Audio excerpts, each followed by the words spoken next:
little bit about being just poverty stuck. That's what I want to talk to you about. Being poverty stuck. Being in a poverty rut. And being in the poverty rut and being poverty stuck and self and making yourself that way.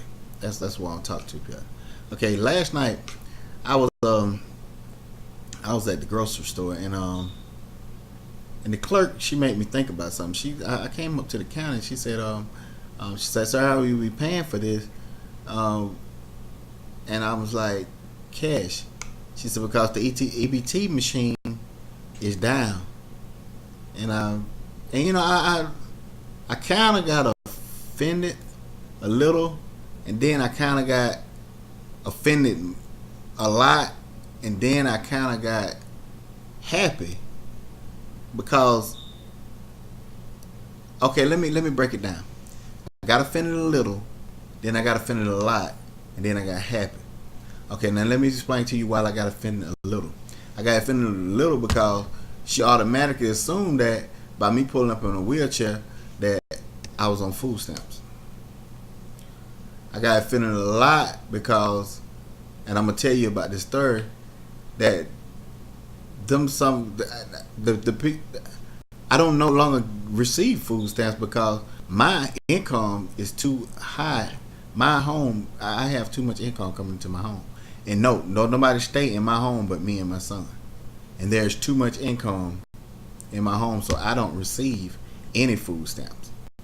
So that's all I'm gonna say about that. I don't have to say what my income is or what his income is, but it's too high to receive food stamps.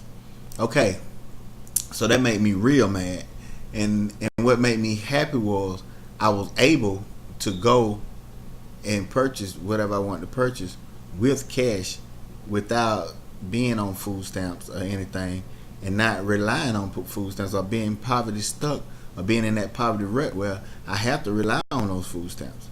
There are other resources, and unfortunately I found the other resource. Okay, now I'm gonna make a long story short. I'm finna go back and grab all this because I know I probably lost you all because I kind of started out wrong with this video, and I'm sorry about it. Okay, back a few months ago, I received a letter that's saying that they needed my income for my house in order for me to continue to receive food stamps.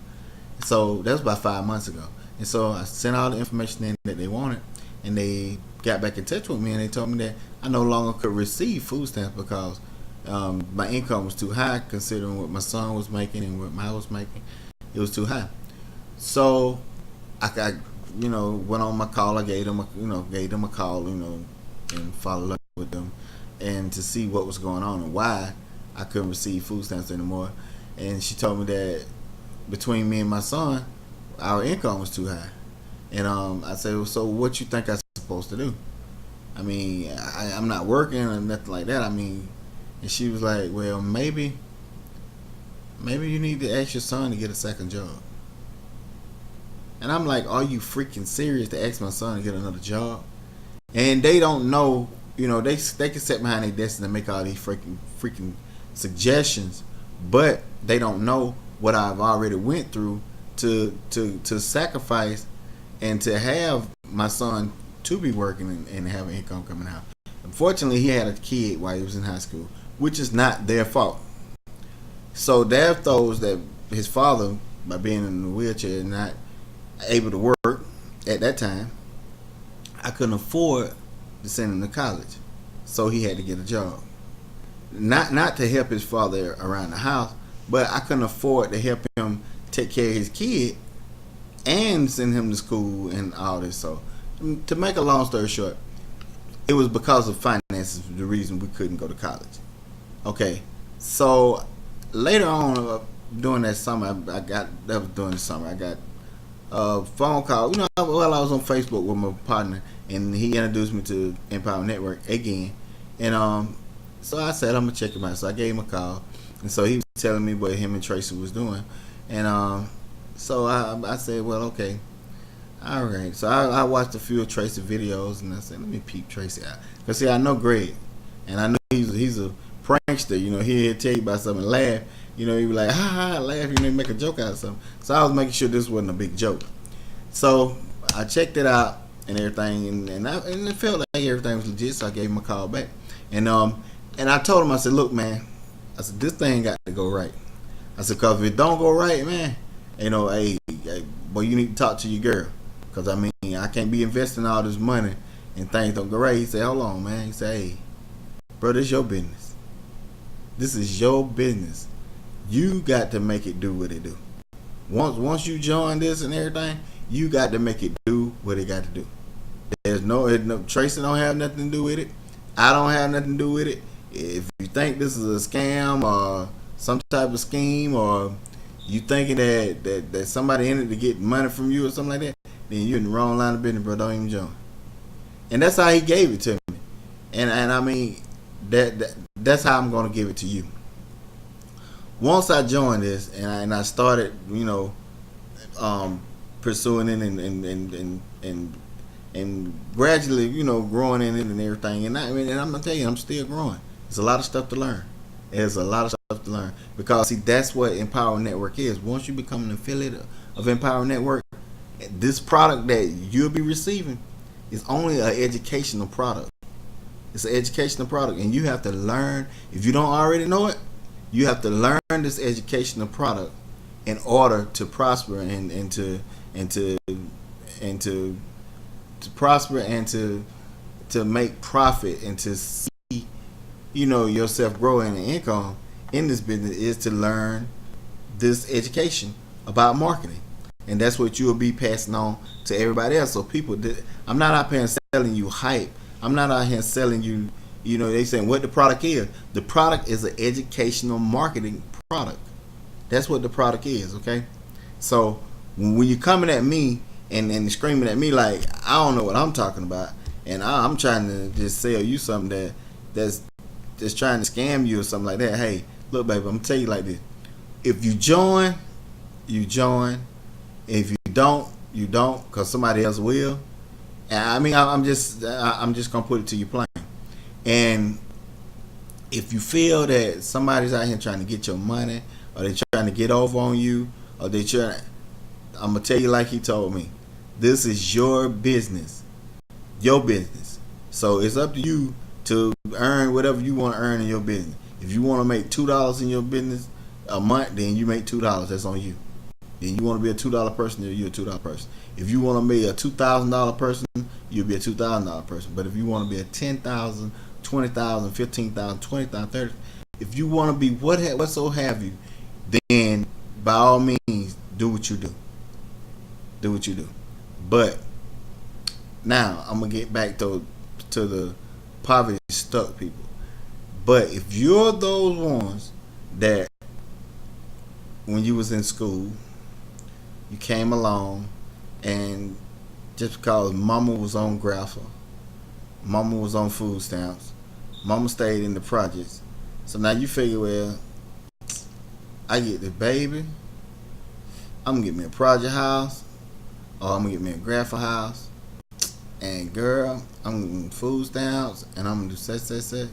I mean, if you one of those type of people, this business is not for you.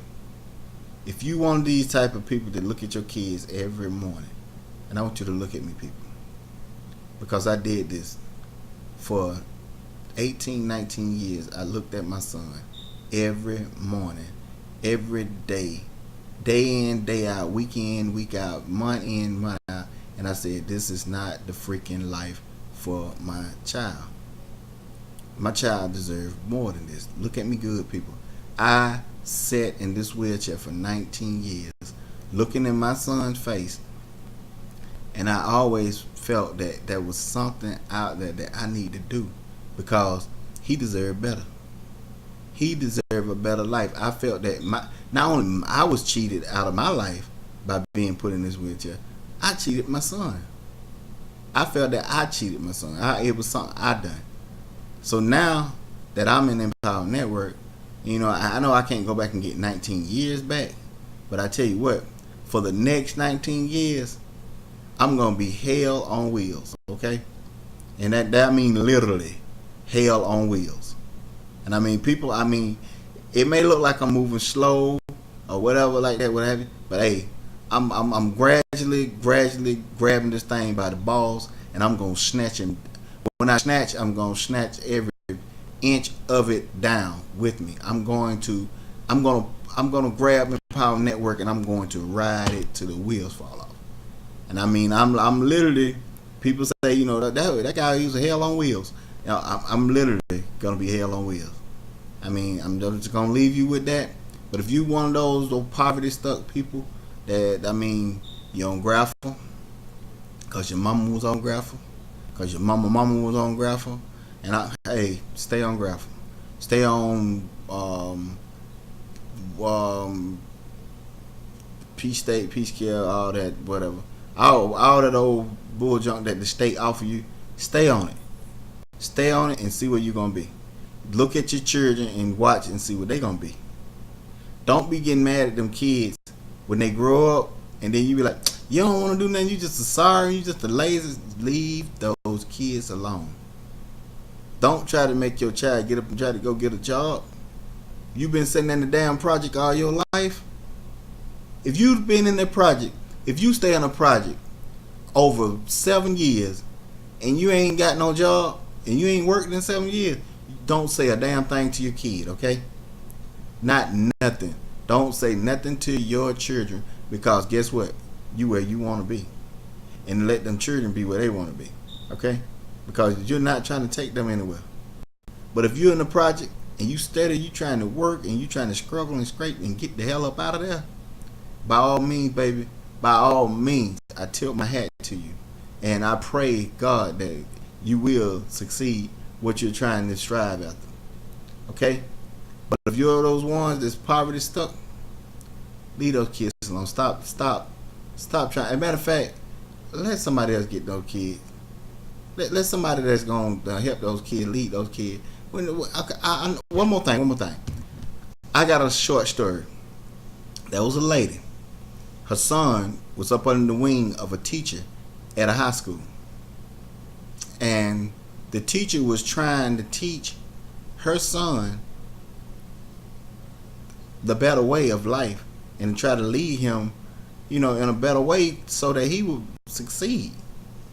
And, you know, the boy was doing well following behind the teacher. And his mama tell him this sob story about how, you know, his daddy dropped out of school. She dropped out. Her dad dropped out of school. He did such. Your daddy, he doing this and this. Your daddy, he working this. But you want to tell you what his daddy was doing? His daddy was driving trucks. I mean, I don't know how they do it about trucks. I don't know if they require a diploma, what they require. But he might have went and got a GED. She probably didn't know the full story. But she tell her son all the negative things the daddy do. So the son figures, I ain't got to listen to him. I ain't got to do all what he say. Only thing I got to do is once I get 18 years old, I can get out of school and I'm going on drive trucks with my dad. I ain't got to do all this. Ruin that child life. Ruin that child life. All the dirt and all the bullshit, keep it to yourself, people. Keep it to yourself. Let's not share this with our children. Let's keep all that swept under the rug, okay? Because, you know, they always say, you know, and I'm not prejudiced or nothing like that, but they say, well, white people always sweep stuff under the rug. Well, damn it, black people need to sweep stuff under the rug sometime, too. Now, that's Tracy Chick, and I'm signing out with that. Peace.